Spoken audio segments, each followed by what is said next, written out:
Last class में पढ़ा हमने कोलिजन क्या होते हैं। हमने पढ़ा इलास्टिक इन इलास्टिक दो तरह के होते हैं।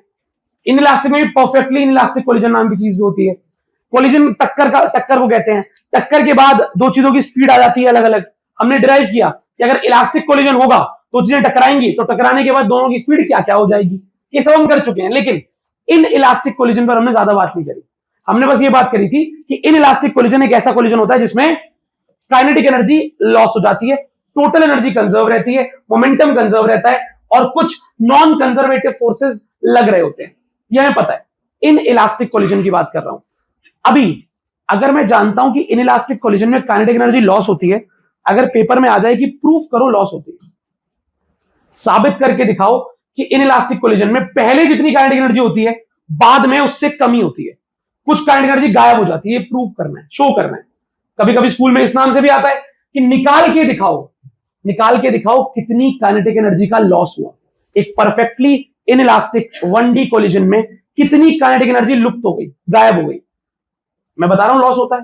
पहले काइनेटिक एनर्जी थी आपकी 5 और 4 9 जूल, टक्कर के बाद हो गई 3 और 2 5 जूल, तो 9 जूल और 5 जूल कम नहीं होगी काइनेटिक एनर्जी। पहले दोनों के मिला के 9 जूल थी, अब दोनों के मिला के 5 जूल है, तो टक्कर के दौरान कुछ तो ऐसा हुआ कि काइनेटिक एनर्जी लॉस हो गई। कितनी एनर्जी लॉस हुई है टोटल? 4 जूल। पहले 9 थी, अब 5 हो गई। 4 जूल एनर्जी कहां गई नहीं पता, लेकिन जब हमने साइंटिफिक तरीके से अप्रोच लगाई और देखा कहां जा रही है, तो पता चला हीट में लॉस हो रही है। किसमें? जब दोनों बॉल टकरा रही हैं तो टकराने के दौरान गर्मी पैदा हो रही है और गर्मी और फ्रिक्शन के कारण वो एनर्जी गायब हो जा रही है। तो हमारी काइनेटिक एनर्जी लॉस जो होती है वो कहां जाती है, ये कॉन्सेप्चुअल रूप में हर एक बच्चे को पता होना चाहिए।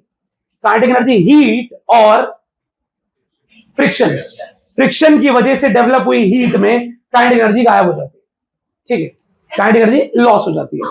कितना लॉस होता है एक परफेक्टली इनइलास्टिक कोलिजन में, काइनेटिक एनर्जी का कितना लॉस होता है वो जानते हैं। लेकिन उससे पहले एक शब्द, परफेक्टली इनइलास्टिक कोलिजन होता क्या है।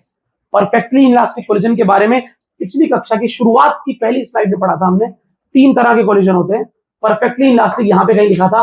परफेक्टली इनइलास्टिक कोलिजन में क्या होता है कि दोनों बॉडी टक्कर के बाद चिपक जाती है। याद है, टक्कर के बाद दोनों बॉडी चिपक के चलती हैं। ये लास्ट क्लास में हमने सीखा था, उसे कहते हैं perfectly inelastic collision. Both the bodies stick together after collision. तो क्वेश्चन मुझसे कहता है परफेक्टली इनइलास्टिक कोलिजन में काइनेटिक एनर्जी का लॉस होता है। मैंने कहा हाँ। कह रहा प्रूफ करो। हमने कहा करते हैं। कह रहा ये भी निकालो कि कितना एनर्जी का लॉस होता है। ठीक है, प्रूफ भी करो और निकालो। मैंने कहा मैं दोनों काम एक साथ कर दूंगा। कैसे? आपसे अगर मैं पूछूं, देखो स्टार्टिंग की एनर्जी इतनी है, बाद की एनर्जी इतनी है मान लो, और अगर मैं दोनों एनर्जी को माइनस करूंगा, स्टार्टिंग वाला माइनस बाद वाला, तो जो गैप है वो पॉजिटिव आएगा नेगेटिव आएगा? सोचो, स्टार्टिंग की एनर्जी अगर ज्यादा है, स्टार्टिंग में बिफोर कोलिजन एनर्जी अगर ज्यादा है और आफ्टर कोलिजन एनर्जी लॉस हो गई, एनर्जी हो गई कम, लॉस के कारण एनर्जी कम बची, तो जब मैं ज्यादा में से कम को माइनस करूंगा तो पॉजिटिव चेंज आएगा नेगेटिव आएगा? पॉजिटिव। तो मैं क्या करता हूं, मैं यही काम करता हूं, हम यही करते हैं, हम पहले वाली एनर्जी में से बाद वाली को माइनस कर देते हैं। अगर दोनों बराबर होंगी तो माइनस करके क्या आ जाएगा? तो मतलब कोई लॉस नहीं हुआ। अगर शुरुआत वाली माइनस बाद वाली करी मैंने और बाद वाली सच में कम हुई, शुरुआत वाली ज्यादा हुई, तो ज्यादा में से कम को माइनस करूंगा तो पॉजिटिव। तो मैंने कहा चलो ये बढ़िया तरीका है, एक काम करते हैं, टक्कर से पहले टक्कर के बाद दोनों काइनेटिक एनर्जी निकालते हैं और दोनों को माइनस कर देते हैं। शुरुआत वाली माइनस बाद वाले, बिफोर कोलिजन माइनस। अगर ये माइनस करने के बाद आंसर पॉजिटिव आ गया, इसका मतलब एनर्जी लॉस हुई है। पहले वाली ज्यादा है, बाद वाली। ठीक है, चालू करें, चलिए देखते हैं। हाँ, देखिएगा ये बात चल रही है परफेक्टली इनइलास्टिक कोलिजन की। ये बातचीत हम पहले भी कर चुके हैं, फिर भी बताया था आपको। लिखा है यहां पे बहुत आराम से,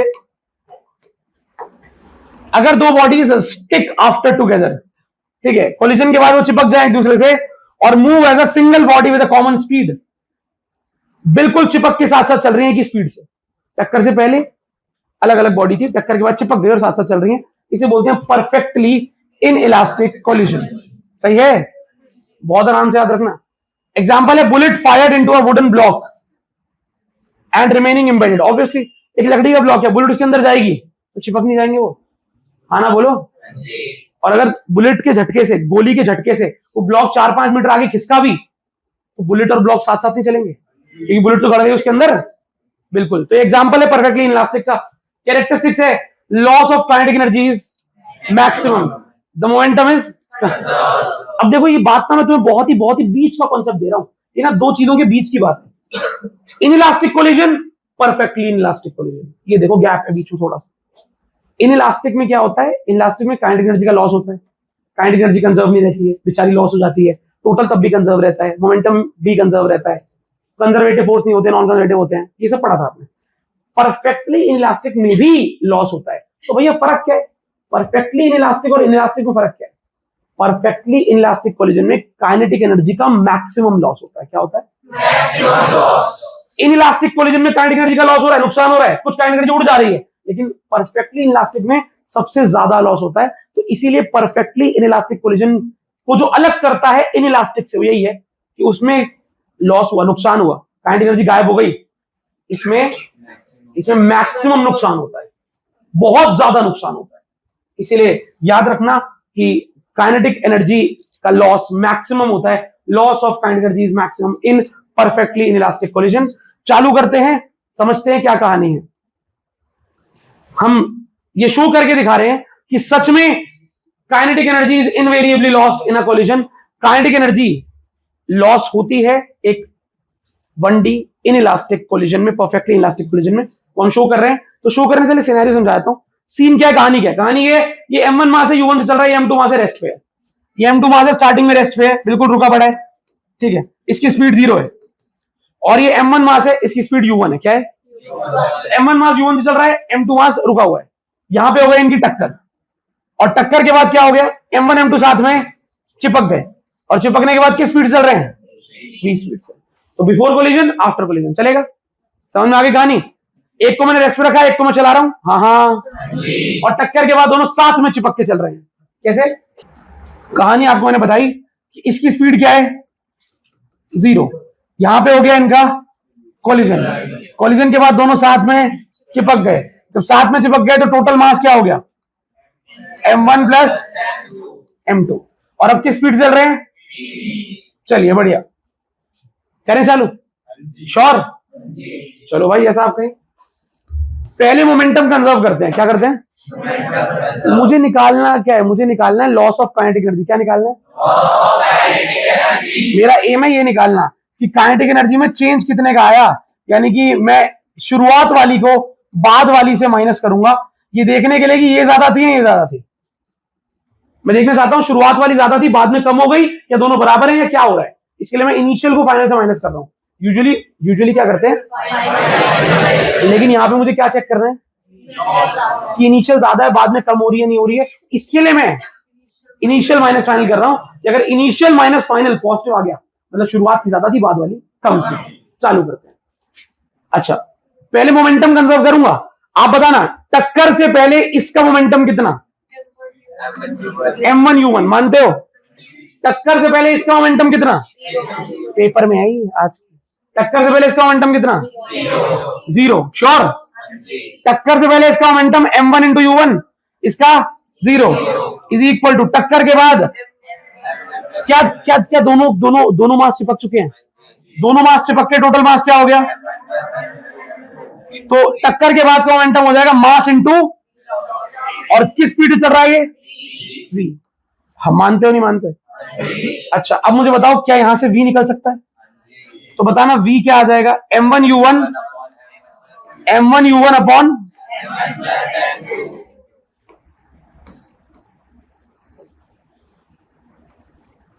किसको समझ में आ गया? हमने क्या किया यहां पे? मोमेंटम कंजर्व, बोल भी नहीं पा रहे, बता कुछ अच्छे। क्या किया हमने? मोमेंटम को कंजर्व किया। ये आपकी आ गई इक्वेशन नंबर 1। अब निकालना क्या था बालक हमें? डेल्टा के। क्या निकालना था? चालू करूं? देखना बच्चों, delta K is equal to K initial minus K final is equal to initial kinetic energy half, इसकी एनर्जी कितनी थी? हाफ M1, और इसकी एनर्जी, कौन कौन इस बात से सहमत है कि ये इनिशियल काइनेटिक एनर्जी आ गई है? Sure? Half M1 U1 square plus half M into 0 का स्क्वायर, क्योंकि स्पीड 0 है, अच्छा अब आते हैं minus final kinetic energy. Final कितनी है, दोनों का मास कितना हो जाएगा, हाफ मास इनटू स्पीड का, मानते हो नहीं मानते, सही है, श्योर। अच्छा तो आगे बढ़ते हैं भाई, अब देखना बहुत सिंपल सिंपल स्टेप आएंगे। Delta K is equal to 1/2 m1 u1 square minus 1/2 m1 plus m2। क्या आपको लगता है हमें v की वैल्यू पता है? क्या मैं ये v की वैल्यू यहां पे पुट कर दूं? क्या आएगी v की वैल्यू? m1 u1 अपॉन का होल स्क्वायर है ना। बताओ जरा, कुछ कॉमन आ रहा है? 1/2 कॉमन आ गया अभी के लिए, क्या बच गया, m1 u1 square minus m1 plus m2, bracket नहीं छोड़ना भाई, और नीचे क्या आ गया, इसका स्क्वायर m1 प्लस m2 का, और ऊपर कौन है, m1 स्क्वायर u1, श्योर, अच्छी बात है। क्या आपको लगता है यहां से m1 और u1 का स्क्वायर, और यहां से एक m1 और u1 का स्क्वायर कॉमन आ जाएगा, और यहां से m1 प्लस m2 से स्क्वायर कट जाएगा, तो मैं यहां से m1, यहां से भी m1, यहां से u1 स्क्वायर, यहां से भी कॉमन ले लेते हैं। बताओ delta K is equal to m1 u1, इधर क्या बच गया, यहां बचेगा 1, और फिर एक m1 बचेगा ना, एक m1 तो बचेगा, तो यहां पे आ गया एक m1 अपॉन,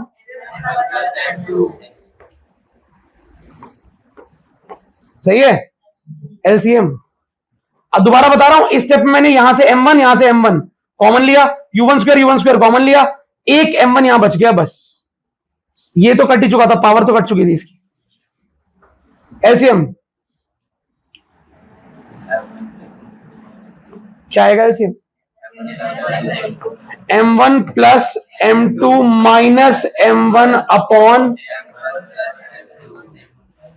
क्या कट जाएगा, बाहर कौन है, delta K is equal to, सही है, तो m1 u1 square into m2, चलो देखते हैं क्या बनता है। डेल्टा के बन चुका है 1/2 m1 m2 u1 स्क्वायर, बताना सही कह रहा हूं, m1 m2 u1 स्क्वायर, और अपॉन में कौन है, m1 प्लस, सही है। अच्छा अब मुझे बताओ, डेल्टा के का फॉर्मूला आ गया। अब मैं आपसे पूछता हूं, क्या मास हमें कभी नेगेटिव हो सकता है? मास कभी नेगेटिव होता है? कभी नहीं होता। तो m1 positive, m2 positive, m1 positive, m2 positive, और u1 स्पीड है, स्पीड वेलोसिटी तो नेगेटिव होती है, और यहां पर u1 का क्या हो रहा है, स्क्वायर, तो वेलोसिटी का स्क्वायर हो गया, तो स्क्वायर तो कभी नेगेटिव। तो इस पूरे के पूरे फॉर्मूले में हर चीज क्या है, मास कभी नेगेटिव होता नहीं है, 1/2 पॉजिटिव है, और स्पीड अगर नेगेटिव हो भी गई वेलोसिटी, तो वेलोसिटी का स्क्वायर हो रखा है। तो ये डेल्टा के क्या है, एज, यहां पे लिख देना, as delta K is greater than 0, सही है, delta K is greater than मतलब पॉजिटिव। अगर डेल्टा के पॉजिटिव है, इनिशियल में से फाइनल को माइनस किया और पॉजिटिव आ गया, मतलब इनिशियल ज्यादा थी, final, so this shows, this implies के इनिशियल वाज ग्रेटर देन के फाइनल, है ना भैया। और इसका मतलब क्या है, so kinetic energy is lost in a perfectly inelastic, आया कि नहीं आया, आया कि नहीं आया, समझ में आ गया? कितने हिस्सों में किया, 1 2 और 3, बहुत आसान था, बहुत मुश्किल नहीं था, आराम समझो। हमने मोमेंटम कंजर्व करके v निकाल लिया, मोमेंटम कंजर्व करके टक्कर के बाद की स्पीड निकाल ली, कॉमन स्पीड, जिससे वो चिपक के चलने वाले हैं। जैसे v आ गया, उसके बाद स्टार्टिंग की काइनेटिक एनर्जी माइनस बाद की kinetic energy, starting kinetic energy minus बाद की काइनेटिक एनर्जी, कॉमन लेते गए, सॉल्व करते गए, बस ये जो v निकाला था, इसको v को जो पुट करा, अपने आप ही एलसीएम ले ला के आंसर आ गया। कोई आपसे पूछे काइनेटिक एनर्जी का चेंज कितना आता है, कितना लॉस होता है, इतना लॉस, ये रहा लॉस का फॉर्मूला। हमने बाय चांस लॉस का फॉर्मूला निकाल दिया कि काइनेटिक एनर्जी में कितने का लॉस हुआ, कितनी जूल काइनेटिक एनर्जी उड़ गई, कितने जूल एनर्जी बर्बाद हो गई, ये है वो formula. Change in kinetic energy, loss of kinetic energy का फॉर्मूला ये है। और ये पॉजिटिव आ रहा है, इसका मतलब है कि स्टार्टिंग वाली ज्यादा थी, बाद वाली कम थी। हमने लॉस निकालते वक्त इनिशियल माइनस फाइनल किया था।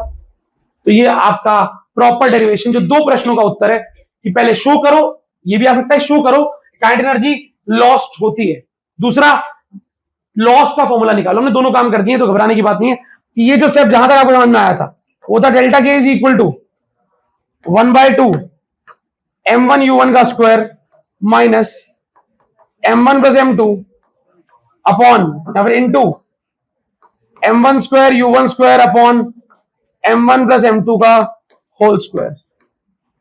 ये तो बस मैंने सीधा v की वैल्यू पुट करी तो यही आ गया, हाफ कॉमन लेते। यहां तक सबको क्लियर हो सकता है, क्योंकि मुश्किल बात नहीं है। इसके बाद बस अभी मैंने हाफ कॉमन लिया है और ये v स्क्वायर की वैल्यू पुट करी है। तो करना क्या था इसके बाद, आप बस एक बार में एक चीज कर लो, इस m1 और m2 को इसके स्क्वायर से काट दो, बस सिंपल। और एज इट इज उतारो आगे, कुछ कॉमन मत लो। 1/2 m1 u1 का square minus m1 square upon square आएगा या एक बार आएगा, क्योंकि स्क्वायर तो कट गया। यहां तक समझ में आ रहा है। अब इसमें से u1 स्क्वायर और u1 स्क्वायर कॉमन आ जाएगा, तो हाफ के साथ u1 का स्क्वायर कॉमन ले लिया, क्या बच गया यहां पे m1 माइनस अपॉन, यहां तक समझ में आ गया। अब m1 को भी कॉमन ले लो, क्योंकि यहां m1 की पावर 1 है, यहां m1 की पावर 2 है, तो दोनों में से एक m1 बाहर आ जाएगा। तो 1/2 u1 स्क्वायर बाहर था, एक m1 और बाहर ले लिया, 1 माइनस एक m1 अपॉन। तो ऐसे करके इसके बाद मैंने डायरेक्टली ये लिखा है, मतलब ये 2 स्टेप आप समझो कि एक साथ कॉमन ले लिया मैंने, पहले ये फिर ये फिर ये और फिर ये, इस तरीके से समझेंगे, समझ में आ जाएगा कि ये आया कैसे एकदम से।